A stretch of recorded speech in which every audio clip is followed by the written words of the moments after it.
The Frontier Unlocked Livestream for June just got finished, and you may remember that last month we were promised more details on the reboot of Elite's legendary monster cargo hauler, the Panther Clipper Mk2, that is the next new ship to enter the game. True to their word, that's exactly what we got today. Not only did we get the full internal specifications of the behemoth ship, but we also know when the Panther Clipper will be entering the game, and we also got a launch window for Vanguards. The Elite Dangerous portion of the live stream today focused on the showing of a pre-recorded interview between FDev's brand manager for Elite, Zach Cocken, and game designer on Elite Curtis Griffith and art director Chris Gregory. The segment showed off some work in progress footage of the colossal vessel for the first time in game, which you can see running on screen now, while Curtis and Chris went through the full specifications and details on what to expect from the new ship. Overall, the team explained that they expect the ship's speed to translate to roughly somewhere in the same ballpark as the Lakon Type 9, but overall the ship has roughly around 50% more capacity, obviously depending on outfitting, and also has what they describe as more bite than the venerable Lakon solution. Let's cut to the chase then and talk about the internal slots and hardpoints. For its core internals, the Zorgon Peterson Panther Clipper Mk2 will have the following: a size 8 power plant and thrusters, a size 7 FSD, life support and sensors are both size 5, and the distro and fuel tank are both size 7. The optional slots are however where the Panther will earn its keep, and they break down as follows: 2 size 8s and 2 size 7s, but there's a special caveat to those that we'll come to in a moment, 3 size 6s, 2 size 5s, 1 size 4, 1 size 2 and 1 size 1. One of the size 8s and one of the size 7s are of a new special type of internal slot that are similar to the military slots seen in some of the older vessels.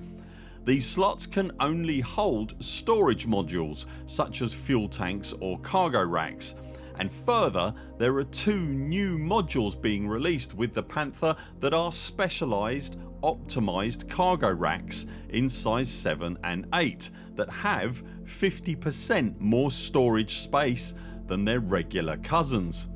By our reckoning here, if you pack out the Panther for nothing but cargo and utilise the new optimised cargo racks in their dedicated slots, you should be able to haul around 1238 units of cargo or thereabouts. Hauling so much cargo, Zorgon's new giant is going to be vulnerable to unwanted attention however, and as well as housing some serious cargo space, it's here that the Panther also sets to distinguish itself from the former kings of the hauling world. The Panther Clipper Mk2 will field no less than 10 hardpoints across its significant acreage, and has the ability to run a ship launched fighter bay should you so desire. The hardpoint sizes break down like this: 4 small, 4 medium and 2 large. The developers were keen to point out that while the vessel might not be the guaranteed winner in an interdiction scenario, the sheer volume of weaponry it's able to bring to the engagement as well as its SLFs should mean that any potential opponent will have to ensure that they are prepared for an engagement with the huge vessel at the very least. They were also of the opinion that the ship, whilst not exactly nimble and small, should also make an excellent laser miner, and given its internal specifications we are wondering if the Imperial Cutter is now in its last days as the king of the asteroids.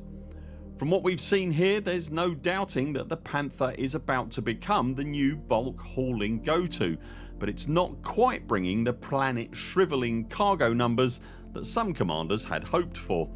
Tipping well over 1,200 cargo units should prove more than useful however, particularly when it comes to colonisation, and I'm keen to see how a suitably engineered all turret build running a couple of SLFs will hold up against some NPC pirates at the very least. Whilst the original plan from FDev had been that the Panther and the Vanguards update would launch at the same time, that schedule has been reworked somewhat. The Panther Clipper Mk2 will be arriving in Elite Dangerous in ARX powered early access before Vanguards on the 22nd of July, less than a month from now. That early access comes in the two now familiar flavours, a regular edition and a stellar edition that includes a paint job and 6-piece ship kit. That ship kit includes a set of prong-like probes fitted in the nose slot that are offset from the centre and harken back to a feature of the original ship, much like the ship's boxy design and complicated downward rotating engine nacelles and landing gear arrangement. FDev are also working on a special Panther Clipper Owners Club decal that you can see on screen now. And the Vanguard's update to the squadron system will be hot on its heels, now currently scheduled for early August. How do you feel about the internal specs of the Panther now that you've heard them? What weapons loadout do you think will best suit the ship, and will you be picking one up in early access? Let us know in the comments below. If you've enjoyed this video, remember to subscribe to the channel so that you see all our videos and community posts, and if you'd like to support our work here at the Burr Pit, you can also join us on Patreon. Links to that and everything else we've talked about in this video you'll find linked below.